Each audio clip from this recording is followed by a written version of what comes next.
Hi guys, hi எல்லாரும் friends, எல்லாருக்கும் happy Pongal. எல்லாருக்குமே இனிய பொங்கல் நல்வாழ்த்துக்கள். ஹாய் காய்ஸ், நான் வந்துட்டேன். எல்லாருக்குமே பொங்கல் ஃபெஸ்டிவல் ரொம்பவே நல்லா போச்சுன்னு நம்புகிறேன். எங்களுக்கும் ரொம்ப நல்லாவே போச்சு. யூஸ்வலாக கார்த்திகை தீபம் தவிர வேறு எந்த ஒரு ஃபெஸ்டிவலுக்குமே நான் வந்து எக்ஸைட்டடாக இருக்க மாட்டேன். ஆனால் இந்த வாட்டி என்னன்னே தெரியல, பொங்கலுக்கு நான் அவ்வளோ எக்ஸைட்மெண்ட்டாக இருந்தேன்.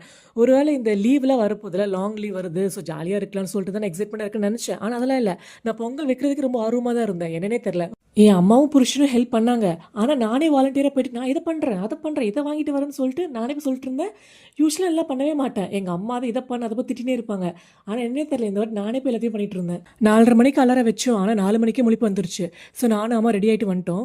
முன்னாடி நாளே பூஜைக்கு தேவையான பொருள், சாமி பதத்தை தேய்ச்சி வைக்கிறது, கோலம் போடுறது, அப்புறம் வந்து வீடு வந்து க்ளீன் பண்ணி ஸ்வீப்பிங் மாப்பிங் எல்லாமே முடிச்சாச்சு. ஸோ காலையில் வந்த உடனே இந்த பூஜை பொருளுக்குலாம் வந்து மஞ்சள் குங்குமம் வச்சுட்டு எப்படா நல்ல நேரம் வரும் இந்த பானையை எடுத்து அடுப்பில் வைப்போம்னு சொல்லி வெயிட் பண்ணிட்டு இருந்தோம். ஸோ நாங்கள் பொங்கல்லாம் வச்சது சாமியெல்லாம் கும்பிட்டுட்டு சாப்பிட்டுட்டு ஃபோட்டோஸ்லாம் எடுத்துட்டு நாங்கள் வந்து கரும்பு சாப்பிட்றதுக்கு ரெடி ஆகிட்டோம். அன்றைக்கி டே வந்து ரொம்ப நல்லாவே போச்சு எங்களுக்கு.